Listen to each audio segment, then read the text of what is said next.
আল্লাহ নবী সাল্লাল্লাহু আলাইহি ওয়াসাল্লাম বলছেন, হাদিসের মধ্যে আছে, যে ফজরের নামাজ পড়ে না, আল্লাহ রসুল বলছে ওয়া ইল্লা আসবাহা খাবিসান নফস কাসলানান, ফজরের নামাজ যে পড়ে না, রসুল বলেন সে হচ্ছে খবিস। খবিস, এটা খবিস তুই বেটা। এই তোমরা যারা ফজরের নামাজ পড়ো না, খবিস তুই বেটা, খবিস।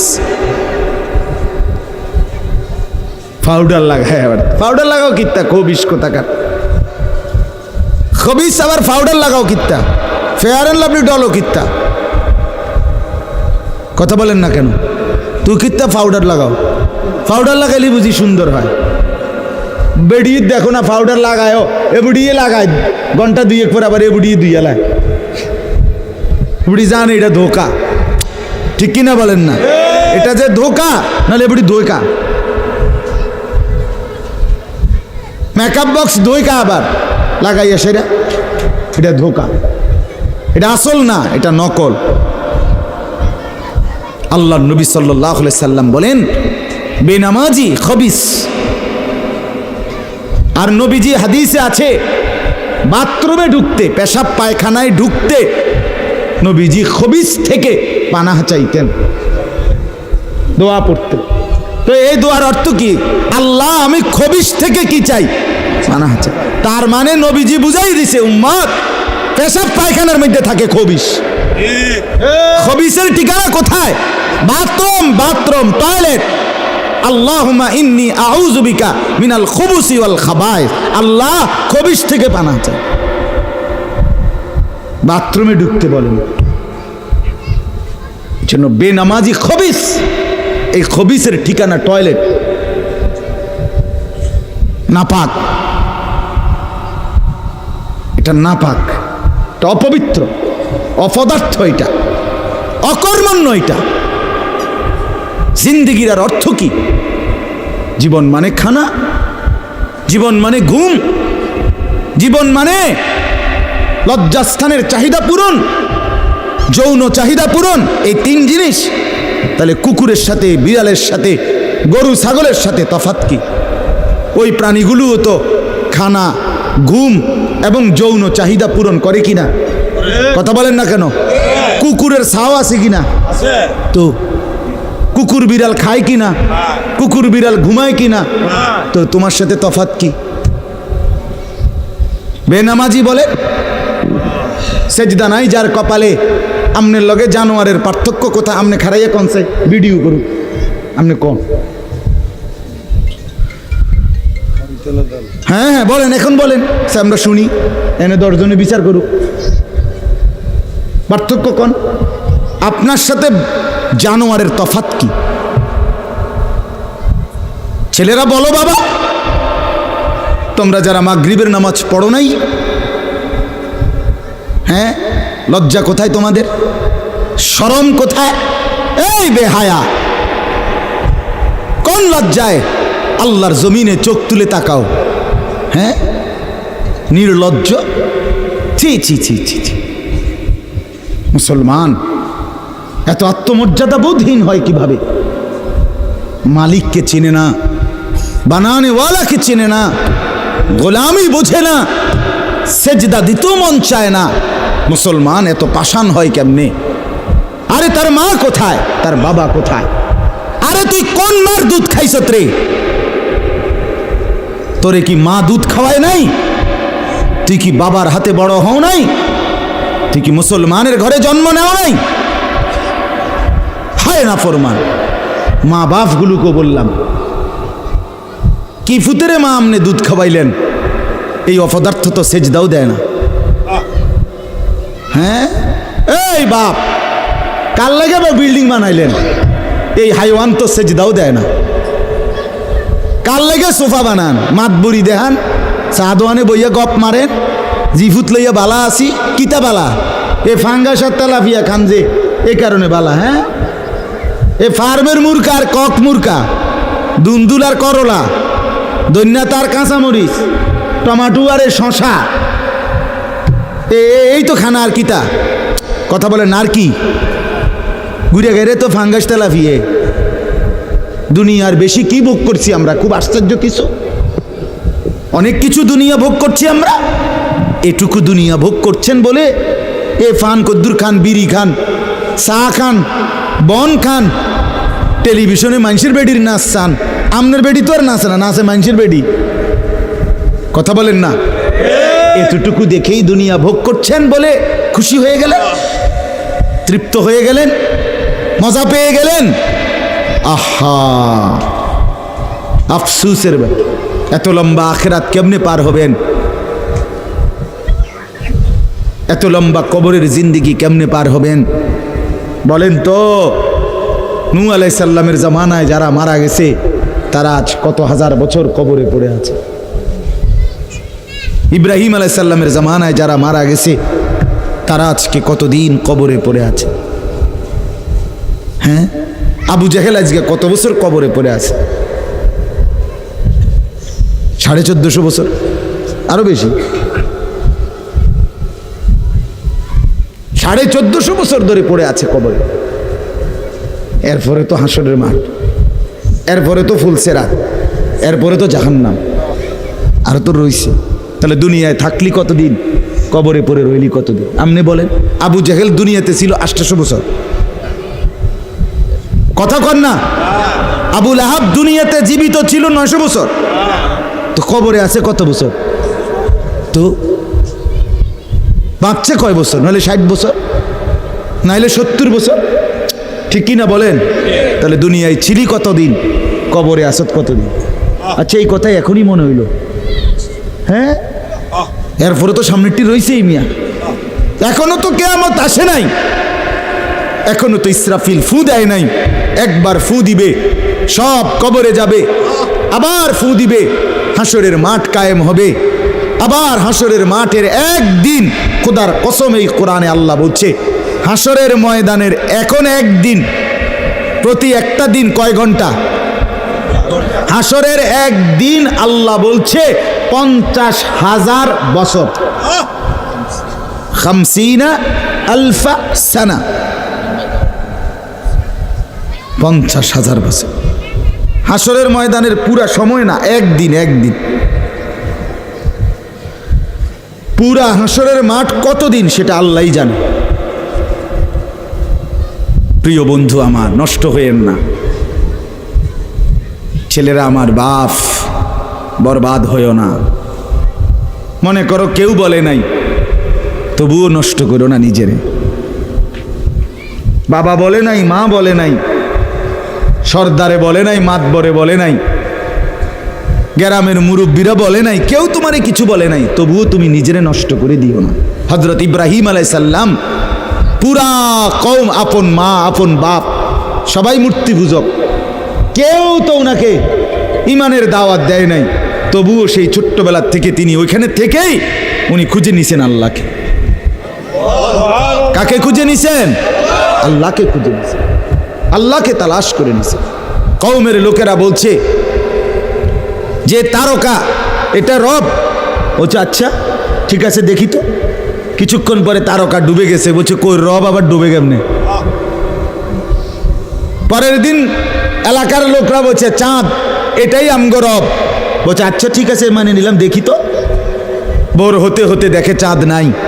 কিও রব যদি জায়গা তো আমি বন্দা রইলাম, রব কো? বুঝেন নাই কথা? এরপরে বলছে সূর্য, এটা বড় সড়ো মোড়া তাজা, এটাই রব। হ্যাঁ, ইব্রাহিম আলাইহিস সালাম বলছে আচ্ছা দেখি তো। সন্ধ্যা হয়েছে আর সূর্যও ডুবে গেছে। তো ইব্রাহিম আলাইহিস সালাম বলছে হায় আমার কওম, কি কও ইডি তোমরা? তোমার মাথা ঠিক আছে নি? রব কেমনে এর মোড়ে নামে? রব এমন হয় কেন? বানানেওয়ালা এত দুর্বল হবে কেন? তখন তিনি বলছে ইন্নী ওয়াজ্জাহতু ওয়াজহিয়া লিল্লাযী ফাতারাস সামাওয়াতি ওয়াল আরদা হানিফা ওয়া মা আনা মিনাল মুশরিকিন। যে না কওম শোনো, আমি তোমাদের বানানো কোনো দিকে ফিরবো না, আমি ফিরছি আমার চেহারা, আমার জিন্দেগি ফিরাইয়া দিলাম ওই সত্তার দিকে যিনি 7 আসমান ও জমিন পুরাটা বানাইছে। হানিফান, একনিষ্ঠভাবে আমি শুধু তার দিকে ফিরলাম। ওমা আনা মিনাল মুশরিকিন, আমি মুশরিকদের অন্তর্ভুক্ত নই, আমি আল্লাহকে ছাড়া কাউকে মানি না। হ্যাঁ, হযরত ইব্রাহিম আলাইহিস সালামের বাবা বলছে, পুত তোরে আমি তেজ্য পুত্র করে বাড়ি ছাড়া করে দেব। হযরত ইব্রাহিম আলাইহিস সালাম বলছে, আতাজিলুকুম ওমা তাদউনা মিন দুনিল্লাহ, আব্বা আমি আপনারে ছেড়ে দিলাম, আপনি আমার কিতে ছাড়বেন? আপনি বাইর জায়গা দিতেন না, কিতে আমি আইলাম না আপনি বাইর। আমার ইমান দরকার, আমার আখেরাত দরকার। আমি বন দিয়ে কিতে করব? আমি সোফা দিয়ে করমুটা কি? আমি বিল্ডিং দিয়ে করমু কি? যার বাপে বিল্ডিং করে দিছে না, হাতে বেড়া পরে আর বিল্ডিং করতে আসছে না, কথা কয় না, বোঝেন নাই আমার কথাটা? যার বাপে জমি কিনা দিতে আসছে না, এবারে পরে এবারে ফুতে আর কোনোদিন জমি কিনতে আসছে না, তো কি আপনি যে একবার উল্টাইয়া গেছেন। হ্যাঁ, আরে ফুত, আমি যদি কদ্দুর কিছু করে দিয়ে যাইতাম না পারি, আমি মরলে তারা খাইবো কেমনে? না, তারা চিরা খাইবো। আর পরে আপনি 2 বস্তা চিরা কিনে দিয়ে যাইয়েন, আপনি মরলে আর কেউ দুনিয়াত কাম করতো না, আপনি একটা কামিলা মূর্তি আছেন, শেষ। এটা ধোকার কথা না, বলেন না কেন? তো হযরত ইব্রাহিম আলাইহিস সালাম বলছে, আব্বা আপনাকে ছেড়ে দিলাম। ওমা তাদউনা মিন দুনিল্লাহ, আল্লাহকে বাদ দিয়ে যে আপনি যাকে ডাকেন সেই মূর্তি, আল্লাহকে বাদ দিয়ে যেগুলোকে আপনি ডাকেন, বাপ আমি এগুলোকেও ছেড়ে দিলাম। এবার ইব্রাহিম নবী বললেন, ও আদউ রব্বি, আমি শুধু কেবল আমার রব আল্লাহকে ডাক দিলাম। গোটা দুনিয়া ছেড়ে দিলাম বাপ, সংসারও ছেড়ে দিলাম বাপ, আপনি মা বাবার মায়াও ছেড়ে দিলাম, আমি শুধু আমার আল্লাহকেই ডাকলাম। আসা আল্লাহ আকুনা বিদুআই রাব্বি শাকিয়া। এবার ইব্রাহিম নবী বলেন, আব্বা আমি বিশ্বাস করি আমার ওই এক আল্লাহকে ডেকে কেউ কোনোদিন বঞ্চিত হয় না। মাখলুককে ডেকে হেরে যায়, নেতা ভুলে যায়, কর্মীও ভুলে যায়, মা বাপও অনেক সময় রাগ করে, মা বাপ অনেক সময় ভুলে যায়, সন্তানও মা বাপকে ভুলে যায়, সবখানে হইতে পারে এমন, কিন্তু আমার আল্লাহকে ডেকে কেউ এমন হয় না যে বঞ্চিত হয়। আল্লাহকে বান্দা যখন জমিন থেকে ডাক দেয় আল্লাহ রব্বুল আলামিন সাথে সাথে বলে লাব্বাইক ইয়া আবদি, আমার বান্দা আমি হাজির, বল না বান্দা কি দরকার। বান্দা আবার বলে আল্লাহ, আল্লাহ আবার বলে লাব্বাইক, আছি তো বলো না। বান্দা বলে সুবহানাল্লাহ, আল্লাহ বলে শুনছি তো বান্দা, বলো না কি চাও বান্দা। বান্দা আবার বলে আলহামদুলিল্লাহ, আল্লাহ বলে বলো না কি চাচ্ছ বলো। আল্লাহু আকবার বলে আবারও বলছি কি চাচ্ছ বলো না, আমি তো শুনতেছি, আমি তো আছি বান্দা। কিন্তু বান্দা যখন শুধু আল্লাহকে ডাকতে থাকে, জিকির করতে থাকে, তাসবিহ পড়তে থাকে, মনের কষ্ট দুঃখ বেদনা চাওয়া পাওয়া কিছুই বলে না, শুধু জিকির করে, শুধু জিকির করে, শুধু আল্লাহকে ডাকে, আল্লাহকে ডাকে, শেষ পর্যন্ত আল্লাহ খুশি হয়ে বলে বান্দা তুই যেহেতু আমাকে ডেকে মজা পাইছো, ঠিক আছে বান্দা তুমি আমাকে ডাকতে থাকো, আমি আল্লাহ তোমাকে দিতে থাকি। কি লাগবে আমি তো জানি, তোর বিবি অসুস্থ আমি কি জানি না, তোর ছেলে বিদেশে অসুবিধায় আছে আমি কি জানি না, কথা বলেন। তোর যে শরীরের সমস্যা আমি কি এটা জানি না, আমি তো সব জানি, কোথায় তোর কোন মুসিবত। আল্লাহর আড়ালে কি কিছু হয়, আল্লাহর গোপনে কি কিছু হয়, তাইলে আল্লাহর ইচ্ছা ছাড়া কি কিছু হয়। এজন্য মোবাইলের কথা বলতে গিয়ে এতগুলোর কথা লম্বা বললাম। ছেলেদেরকে বললাম বাবা অনেক ছেলে বসছো, মাশাআল্লাহ, আল্লাহ খুব বরকত দান করে। আজকে মুসলমানের যুবক তোমাদের ফেরার অপেক্ষা ইসলাম। তোমরা যদি নামাজি না হও, চরিত্রবান না হও, জীবনটা যদি নারীর পিছনে আর ছবির পিছনে নর্তকীর পিছনে আর উলঙ্গ ছবির পিছনে, মদ জুয়া জিনা ব্যভিচারের পিছনে শেষ করে ফেলো।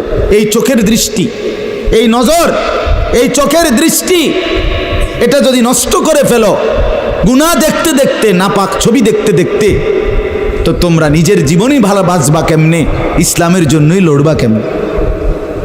আর মুসলমানের যুবক যদি হেরে যায়, মুসলমানের যুবক যদি পড়ে যায়, তো দ্বীনের জন্য জানবাজি রাখবে কে? এই বুড়ারা, 60 বছর 70 বছরের বুড়া, এবারে আর দৌড়তে পারবো? এবারে দোয়া না করবো? কথা বলেন না কেন?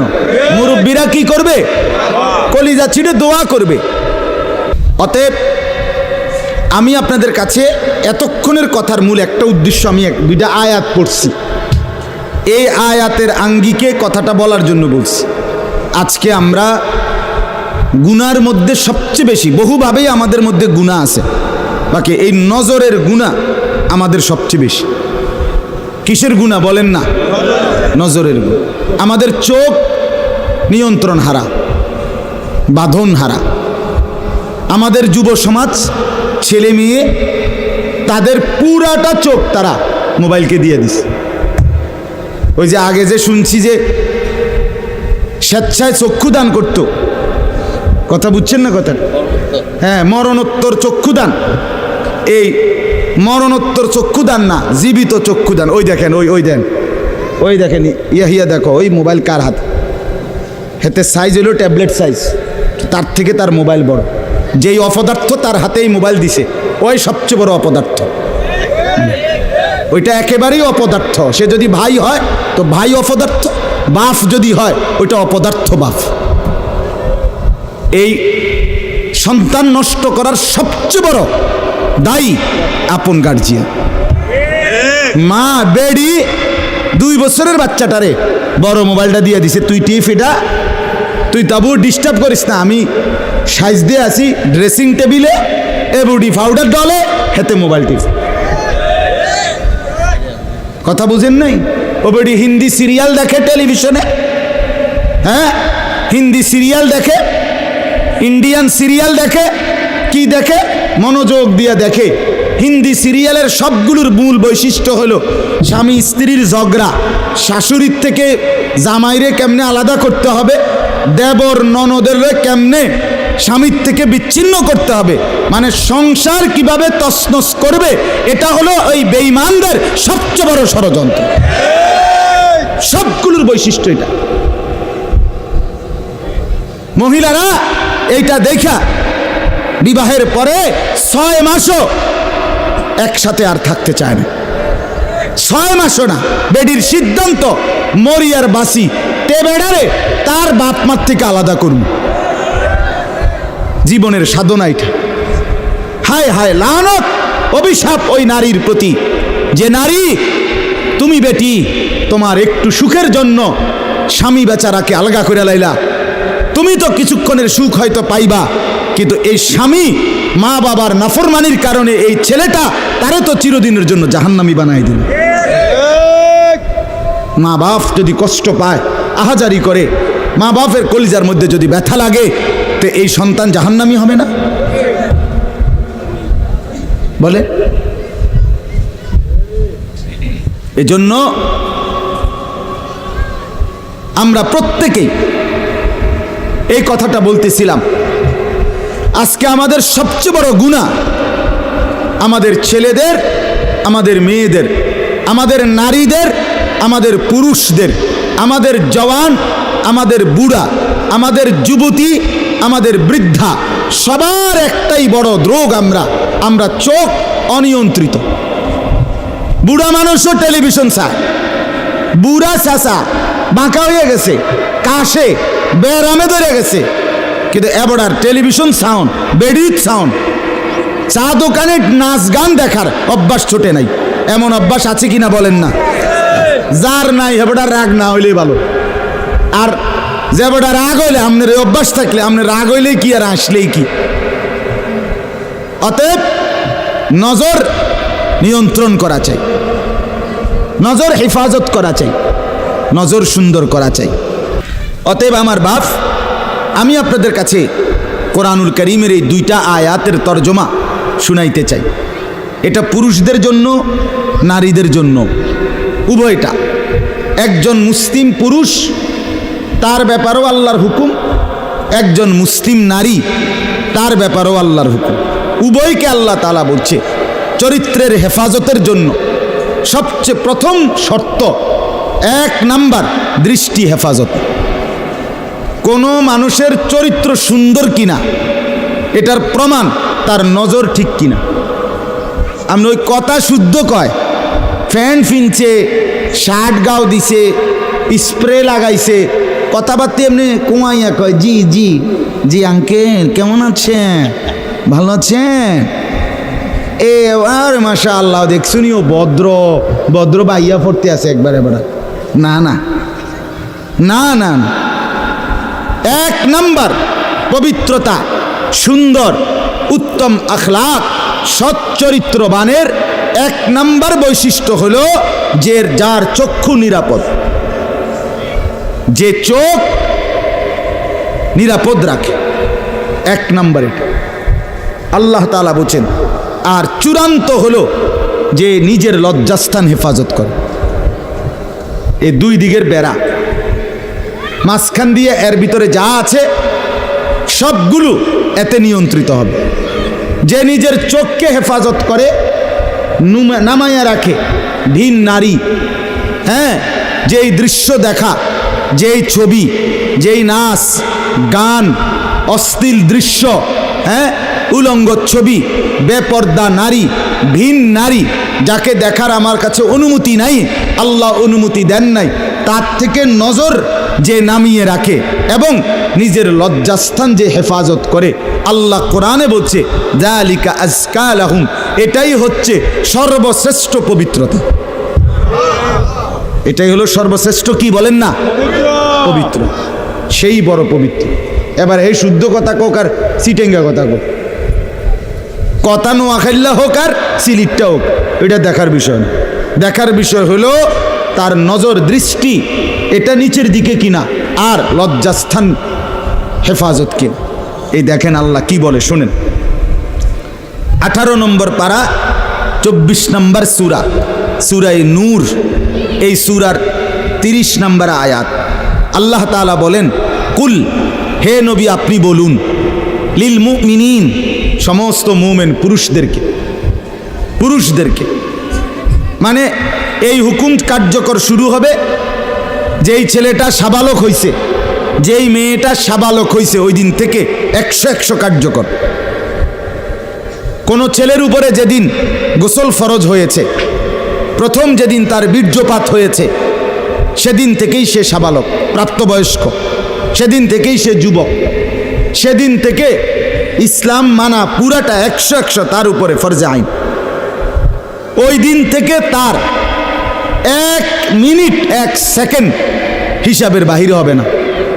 প্রতি সেকেন্ড নিঃশ্বাসের জন্য তাকে মৃত্যু পর্যন্ত, মানে বালেগ হওয়ার দিন থেকে মৃত্যু পর্যন্ত যে হায়াত পাইছে, যেদ্দুর আল্লাহর কাছে হিসাব দিতে হবে তদ্দুর। রাতের হিসাব, দিনের হিসাব, হাঁটলে বসলে উঠলে খাইলে ঘুমাইলে, এমনকি নিঃশ্বাসের হিসাবও খোদার কসম আল্লাহর কাছে দিতে হবে। কোনো মেয়ে যেদিন তার প্রথম মাসিক শুরু হয়েছে 13-14 বছর বয়সে, সেদিন থেকে সে প্রাপ্তবয়স্কা, সাবালিকা, সে যুবতী। অতএব সেদিন থেকে মৃত্যু পর্যন্ত তার হায়াত যতদিন পাইছে, একদিনের ভালো মন্দ, জায়েজ না জায়েজ, হালাল হারাম, বৈধ অবৈধ, সব কিছুর হিসাব সে আল্লাহর কাছে দিতে হবে। কথা বুঝলেন কিনা আপনি? হ্যাঁ, এটা জরুরি, এটা জরুরি। স্বামীর কারণে, শ্বশুরের কারণে, স্ত্রী মহিলা বলেন আমার স্বামী বাধ্য করছে দেবরের সাথে দেখা করা, স্বামী বাধ্য করছে ভাসুরের লগে দেখা করতে, খোদার কসম স্বামী যদি আসমান ভাঙ্গাও মাথাত ফালায়, তারপরও স্ত্রীর জন্য এই কথা মান্য করা স্বামীর হারাম। আর স্বামী যদি এই হারাম কাজের জন্য বাধ্য করে স্ত্রীকে, এই স্বামী জালেম। এই স্বামী কি বলেন না কেন? শাস্তো ভাই, জ্যাঠতো ভাই, খালতো ভাই, ফুফাতো ভাই, দুলা ভাই, তারারে কইছে বাদ বাইরা দাও, তুমি আজ্ঞায় দাও, তারা মেহমান সব সময় কি আর আইয়েনি? হ্যাঁ, যেই স্বামী বলে, যেই শ্বশুর বলে, এই উভয়টাই জালেম, নিকৃষ্ট পাপী, সীমালঙ্ঘনকারী, সীমালঙ্ঘনকারী, কোনো সন্দেহ না, কোনো সন্দেহ। আল্লাহকে, আল্লাহর হুকুমের বিরোধিতা করে মাখলুকের হুকুম মানা অনুমতি নাই, অনুমতি নাই। হযরত ইব্রাহিম আলাইহিস সালামের বাবা ওনাকে মূর্তি পূজা করতে বাধ্য করতে চাইছে, করছে না? কইছে না যে নরে তেজ্য পুত্র করে দেবো বেড়া, কোরআনের আয়াত। ইব্রাহিম আলাইহিস সালাম বলছে আমনেরে আমি ছেড়ে দিলাম। কিসের জন্য? ঈমানের জন্য। কিসের জন্য বলেন না? ওয়া ইন জাহাদাকা আলা আন তুশরিকা বি মা লাইসা লাকা বিহি ইলমুন ফালা তুতি'হুমা ওয়া সাহিবহুমা ফিদ দুনিয়া মা'রুফা। কোরআনে আল্লাহ বলেন, তোমার মা বাপ যদি তোমাকে আমি আল্লাহর সাথে শিরিক করতে বলে, তুমি কোনোভাবেই তার অনুসরণ করবে না। হ্যাঁ, তবে মা বাবার সাথে কষ্টদায়ক আচরণ করবে না, ব্যবহার করবে ভালো, ব্যবহার করবে উত্তম, তার গায়ে হাত দিবে না, তারে ধাক্কা দিবে না, তারে গালি দিবা না, তারে ধমক দিবা না, কিন্তু তার কথা মানবা না। কোন কথা? আল্লাহর নাফরমানির কথা, শিরিক, কুফর, নাজায়েজ, হারাম, হারাম।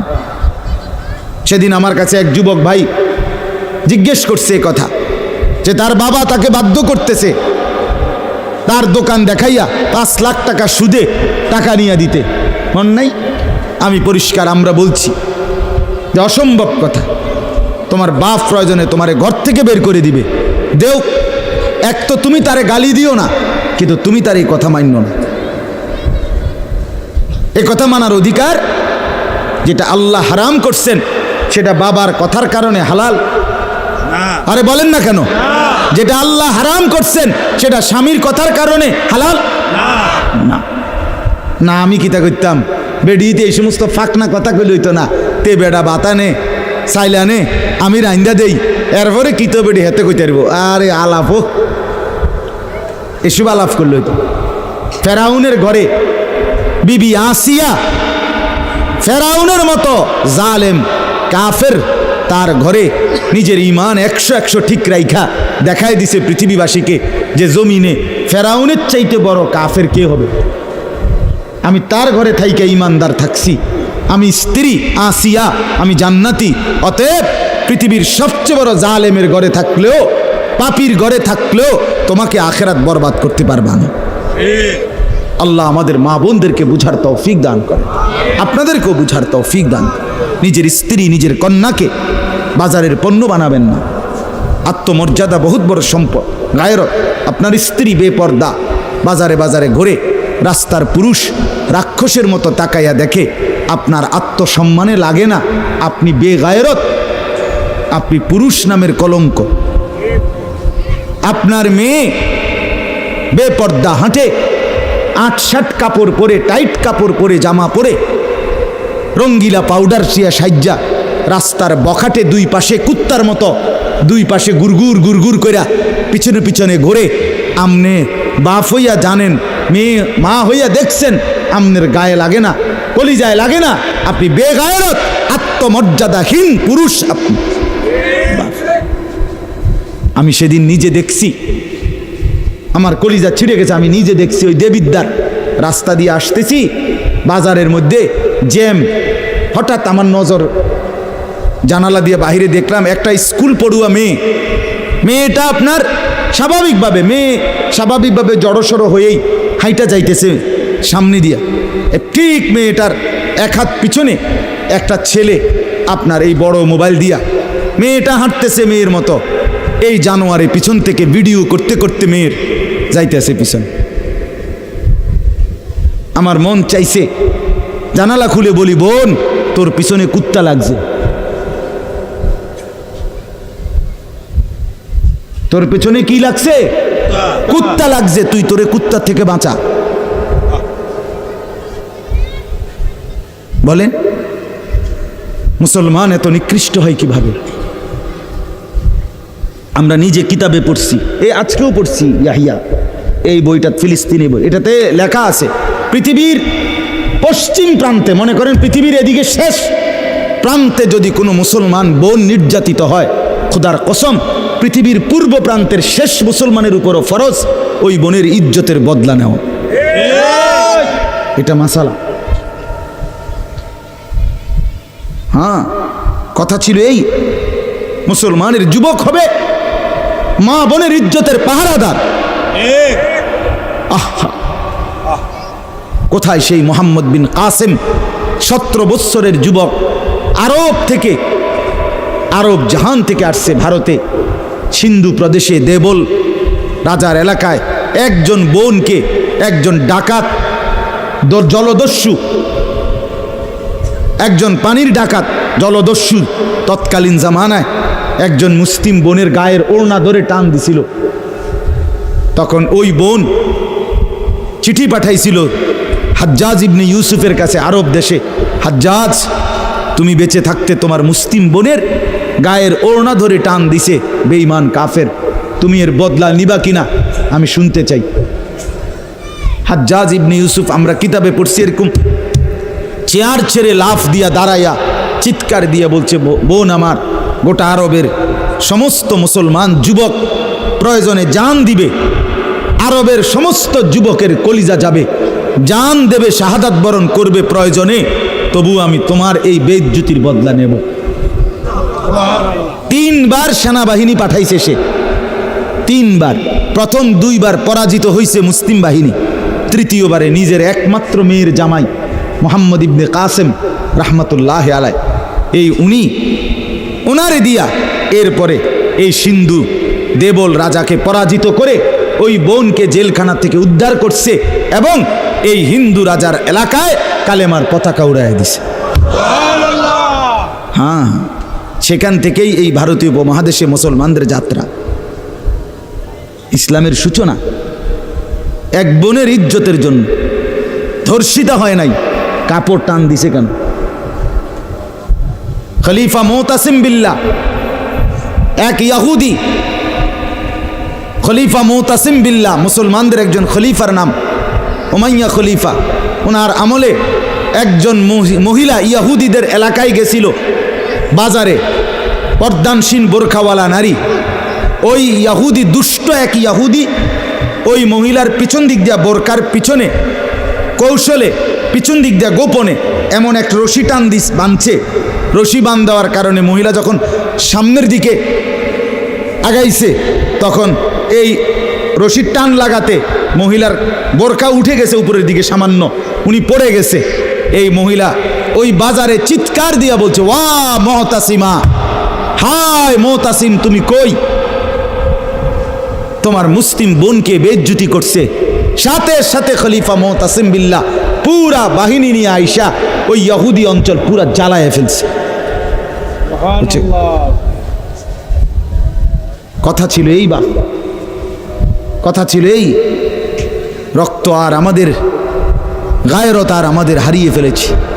পরের মেয়ে দেখতে দেখতে, পরের নারী দেখতে দেখতে, টেলিভিশন দেখতে দেখতে, নিজের বিবি বাচ্চারও লাগাই দিছেন, নিজের ঘরে টেলিভিশন চাইতো, নিজেও বইয়া বইয়া চা দোয়ানে বেড়ি চান, টেলিভিশন চান, ফুতেও সারা রাত সারাদিন সমবয়সী ফুলানের লগে হাইটটা মোবাইলে ছবি চায়, তো সমাজ গড়বে কে? পরিবার নিরাপদ থাকবে কেমনে? কথা বলেন না কেন? বুড়ারাও চা দোয়ানে, বেড়ি তো ঘরের টেলিভিশনে, ফুলাফাইনে মোবাইলের আড্ডায়, তো মানুষ চরিত্রবান হবে কিভাবে? কমপক্ষে মুরব্বিগত লজ্জাবোধ থাকা উচিত। আমার এটা মাথাতে ধরে না, মানে দাড়িওয়ালা 60 বছরের বুড়া বেড়া কেমনে বেড়ি চায় চা দোয়ানে বই? আমার একারে বহুদিন ভাই, আমি এটা অনেক দিন চিন্তা করে চাইছি, মানে এটার কারণটা কি? আরে এরকম বুড়া বেড়া কিনলে বেড়িয়ে চাই? আমনের কি জীবনটা আজ এতটা বছর পরেও এখনো আমনের আখেরাতের কথা মনে পড়ে নাই? আরে কি ডাকাই তো আমনে মরতেন না? আয় হায় হায়, আল্লাহ, একটা সমাজের মধ্যে কিছু মানুষ তো থাকা উচিত। আরে বলেন না, 2, 4, 10, 50 জন মানুষ তো একটা সমাজে থাকা উচিত, যারা সবাইকে চরিত্রের কথা, আখলাকের কথা, নামাজের কথা, আল্লাহর কথা, পরকালের কথা বলবে। এটা কি উচিত না? কথা বলেন, উচিত না? কিছু মানুষ উচিত না। কই মানুষগুলো কই বলেন না চাচা, ওই মানুষগুলো কই? চেয়ারম্যান ভাই বলেন, কই মানুষগুলো কই? আচ্ছা চেয়ারম্যান আপনি কোন ভাই, আমি তো এতক্ষণ খেয়াল করি নাই। আরিফ ভাই আমাদেরও খুব কলিজার টুকরা, মহব্বতের আমার। তো আপনি বলেন, একজন চেয়ারম্যানকে বলতে বলেন মাইক দিয়ে, এখন 1 সপ্তাহ 1 মাসে এই নারী গঠিত কেলেঙ্কারির কি পরিমাণ বিচার তারা করতে হবে? আমি অসংখ্য চেয়ারম্যানের সাথে কথা বলছি, প্রায় বলে হুজুর সমাজটা খাইয়া লাইছে একদম। এই যে বলতেছে এটাই বেশি। চরিত্রহীনতার সয়লাভ। আহারে নারী, বেচারা স্বামী 16 বছর বিদেশ করছে, হায় রে কলজা ফাটা তার কষ্ট। কি পরিমাণ রোদ্রে টাকা রোজগার করছে, কয়টা টাকা। আমি তো সৌদি আরবে যে কয়বার আল্লাহ নেওয়ার তৌফিক দিছে, হজ উমরায় গেছি, অন্য কোনো কারণে না, প্রতিবারই দেখছি বাফ আহারে প্রবাসীদের কষ্ট কাকে বলে। প্রখর রোদ। এই শুধু তর্জমাটা শোনেন, 5 মিনিটে শেষ হয়ে যাবে তর্জমা। আল্লাহ তাআলা বলেন কুল্লিল মুমিনিনা, হে নবী আপনি মুমিন পুরুষদেরকে বলেন। তাহলে পুরুষ বলতে কি বুঝাইছে বুঝছেন তো এটা নাকি? যেদিন থেকে সাবালক, আর মহিলা যেদিন থেকে তার মাসিক শুরু হয় প্রথম, সেদিন থেকে নারী। আল্লাহ বলেন হে নবী প্রত্যেক পুরুষকে বলেন ইয়াগুদ্দু মিন আবসারিহিম ওয়া ইয়াহফাজু ফুরুজাহুম, তারা যেন বাধ্যতামূলক 2টা কাজ করে। 1 ইয়াগুদ্দু মিন আবসারিহিম, তারা যেন তাদের চোখ নিচের দিকে নামায় ভিন নারী থেকে, নাজায়েজ দৃশ্য থেকে, যে জিনিস দেখার অনুমতি নাই, যেই ছবি দেখার অনুমতি নাই, যেই নারীকে দেখার অনুমতি নাই, তার থেকে যেন তারা চোখ নামায়। ওয়া ইয়াহফাজু ফুরুজাহুম, এবং প্রত্যেকটা মুমিন যেন নিজের লজ্জাস্থানকে হেফাজত করে। নিজের লজ্জাস্থান হালালভাবে অনুমোদিত ছাড়া, স্বামী স্ত্রীর পবিত্রতা ছাড়া অন্য কোনো ক্ষেত্রে নিজের লজ্জাস্থানকে হারামভাবে যেন ব্যবহার না করে। নিজের হাত দ্বারা কোনো অবৈধ কাজ যেন না করে, নিজে পুরুষ যেন কোনো অবৈধ নাচ না করে, বিন নারীর সাথে যেন নিজের লজ্জাস্থানের জিনা বেবিচার, যেন অসভ্যতা অশ্লীলতা এমনটা যেন না করে। আল্লাহ বলেন দালিকা আজকা লাহুম, কি হবে এতে? আল্লাহ বলে এটাই হবে সর্বশ্রেষ্ঠ পবিত্রতা।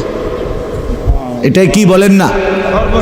সর্বশ্রেষ্ঠ পবিত্রতা। ইন্নাল্লাহা খাবীরুম বিমা ইয়াসনাউন, আল্লাহ বলে যত কৌশলে, যত ফন্দিতে, যত বুদ্ধিতে, যত সিক্রেটে, যত গোপনে তোমরা যে যাই করো, আমি আল্লাহ 100 খবর রাখি। আমার কাছে গোপন কিছু গোপন নাই। অন্তরের হালাত, বাহিরের হালাত, কক্সবাজারের দৃশ্য আর বাড়ির দৃশ্য, রাত গভীরের দৃশ্য, দিনের আলোর দৃশ্য, গোপন জায়গায়, হোটেলে, রেস্তোরাঁয়, অথবা পার্কে, বিনোদন কেন্দ্রে, অথবা মোটরসাইকেলে আরেক বেটার মেয়ে আরেক দিকে নিলাগা, যাই নাও, যেখানেই নাও, যত গোপন জায়গায়, মা দেখে নাই, বাবা দেখে নাই, গ্রামবাসী শুনে নাই, কেউ জানে নাই, কিন্তু আল্লাহ বলে বান্দা আমার খবর আছে, আমার থেকে আড়াল করতে পারবে না। অতএব চোখের হেফাজত, চোখের হেফাজত। বুড়া মানুষ আপনাদেরকেও মৃত্যু পর্যন্ত, 90 বছরের বুড়া, আমার বুড়া হয়ে গেছি, বয়স হয়ে গেছে না, মানুষের শরীর আড্ডি মাড্ডি বয়স হয়। শাহওয়াত যেটাকে বলে, কামনা বাসনা, এটা কখনোই বুড়ো হয় না, বুড়ো হয় না। হ্যাঁ, সোজা কথা, আমি খোলামেলা বললাম, শাহওয়াত কি হয় না? বুড়ো হয় না। এজন্য বালেগ থেকে বৃদ্ধ পর্যন্ত সবাই এই হুকুম।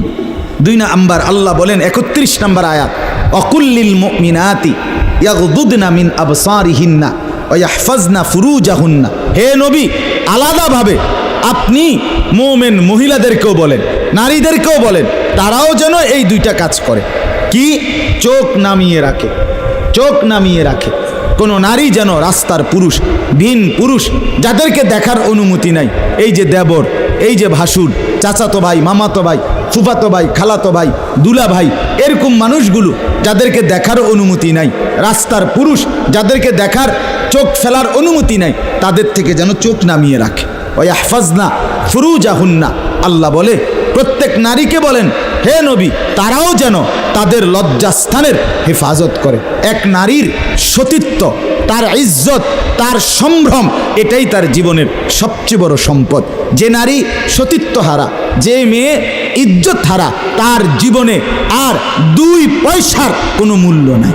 জন্তু জানোয়ারের কোনো মূল্য থাকতে পারে, কিন্তু এই বেহায়া, বেশরম, লজ্জা হারা, ইজ্জত হারা, যেটা যদি কেউ ধর্ষিতা হয় নাই কিন্তু পর পুরুষের সাথে অবৈধ সম্পর্ক করে, হারাম প্রেম করে, ভিন পুরুষের সাথে নিজের ইজ্জত নষ্ট করেছে, নিজের চরিত্র নষ্ট করেছে, খোদার কসম তার 2 পয়সার কোনো মূল্য এই সমাজে, দুনিয়াতে, আখেরাতে কোথাও নাই। সে ঘৃণিত, সে লাঞ্ছিতা নারী, এটার আর কোনো মূল্য নাই। এই জন্য বিবাহ বহির্ভূত প্রেম করার পরে, বিবাহ করার পর এই বিবাহ আর টেকে না। আমার কাছে বলি, হুজুর কি গভীর সম্পর্ক ছিল, এখন বিয়ে করলাম, 8 মাস না যাইতেই সংসারটা জাহান্নামের টুকরা হয়ে গেছে। আমি বললাম মূল কারণ হইল বিয়ার আগে আমনো হেবুডির কোনো দোষ ধরেন নাই, হেবুডিও আমনের কোনো দোষ ধরেন নাই, শুধুই কেবল ভালোই বাসছেন, কিচ্ছু আর কোনো ত্রুটি দেখেন নাই। তুমি না খুব ভালো, ও না এত ভালো, এডি তো ছিল আগে, যে সময় আপনি বালা বালা খাওয়াইছেন, চটপুটি, নুডলস, তারপরে বিভিন্ন বার্গার, এই সময় তো আরামে কথা কইছে। এখন যখন বিবাহ হয়ে গেছে, সংসার শুরু হয়েছে, এখন নুনের মধ্যেও দোষ, চিনির মধ্যেও দোষ। নুনও আগের মতো কড়া লাগে না, চিনিও আগের মতো মিঠা লাগে না।